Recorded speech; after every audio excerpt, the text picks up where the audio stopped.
Kia ora team, welcome back to the channel. If this is your first time here, hit the like button and hit the subscribe button below, it'd be much appreciated. Today we're going to be talking about what you should be investing in 2020, okay? It's been a hell of a year. We've had ups and downs, we've had COVID, we've got presidential elections coming up, which is probably no doubt going to throw a spanner in the old works, but we'll just have to wait and see what happens there.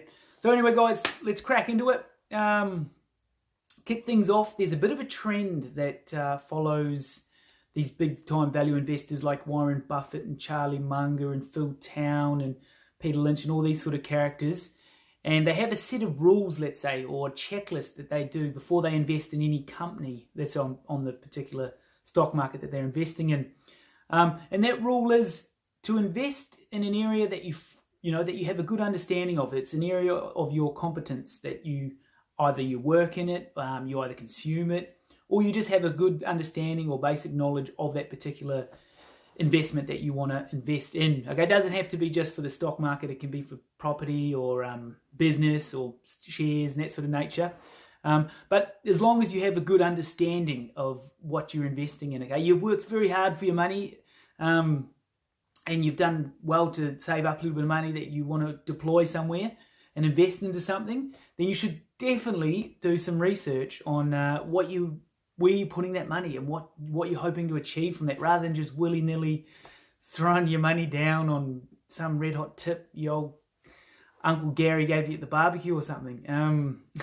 So I can't stress this enough. Do some research on what you're investing your money in. You've worked extremely hard for it, so you don't want to lose that money. What do I mean by this? Okay, like let's say that you're working in the banking sector, let's say.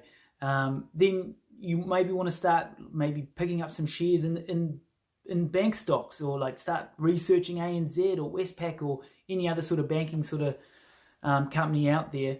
And that would be an area that you sort of have a deeper knowledge on. So you're already sort of starting from a good point. You know a bit more about that sort of industry, rather than, let's say, looking at investing money into the oil and gas industry or something you don't really know about. So start with an area within your circle of competence, is what the big guys say. Ted Williams wrote a book called The Science of Hitting, and in it he had a picture of himself at bat and the strike zone broken into, I think, 77 squares. And he said if he waited for the pitch that was really in his sweet spot, he would bat 400, and if he had to swing at something on the lower corner, he would probably bat 235. And in investing, I'm in a no-called strike business, which is the best business you can be in. I can look at 1,000 different companies, and I don't have to be right on every one of them, or even 50 of them. So I can pick the ball I want to hit. And the trick in investing is just to sit there and watch pitch after pitch go by and wait for the one right in your sweet spot. And if people are yelling, "Swing, you bum," ignore them. There's a temptation for people to act far too frequently in stocks simply because they're so liquid. Over the years, you develop a lot of filters. And I do know what I call my circle of competence. So I stay within that circle, and I don't worry about things that are outside that circle. Defining what your game is, where you're going to have an edge, is enormously important. Enough. I use it every day in my own personal investing, both in property and in the stock market and in business. I always sort of invest in areas that I know and understand. I understand the travel sector quite well. Been working in the tourism industry for a number of years. So that's where I sort of invest my money, in property there or in shares on the stock market within that sort of sector, which has obviously been affected huge recently due to COVID. So there's a lot of opportunities around the travel sector, which you probably well know about. Like, airlines are obviously not flying anywhere at the moment, so their stocks have dropped back a lot, as well as the Carnival cruises and all the cruise lines, and even the airports like Auckland International Airport, Sydney International Airport.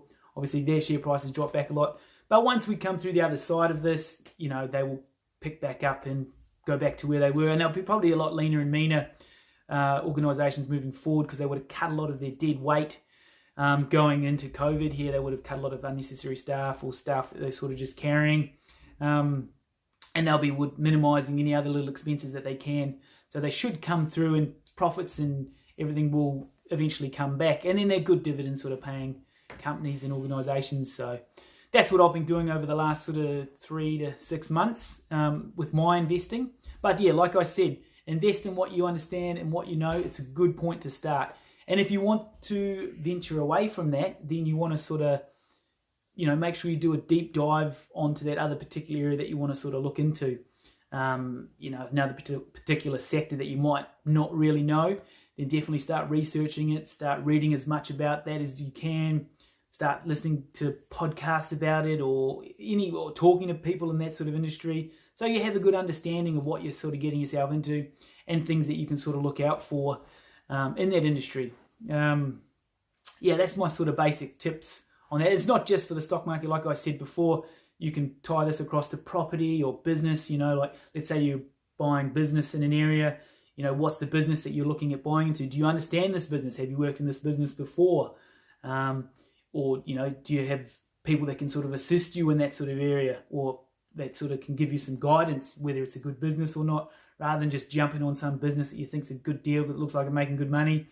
So definitely do some research. And same as property, you can tie this to property as well. You want to make sure that you understand the area where you're buying the particular property. Like what's your tenants going to be like? What's the main sort of driver of employment in that area, and how's that industry looking? Okay, if let's say you're in a small town in regional New Zealand, and the main employer in that town is like the meatworks and the forestry or something, how's that sort of sector looking? How's the forestry sector going? Is that employing most of the people in the town?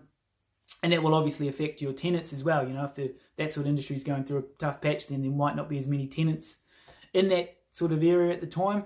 So keep that sort of stuff in mind, guys, when you're looking at different investments. And that's my tip for today. If you enjoyed today's video, give us a little like down below. That'd be much appreciated. And if you want to see some more videos like this moving forward, hit the subscribe button below. It'd be much appreciated. And then we'll see you in the next video, guys. Enjoy the rest of your day. See ya.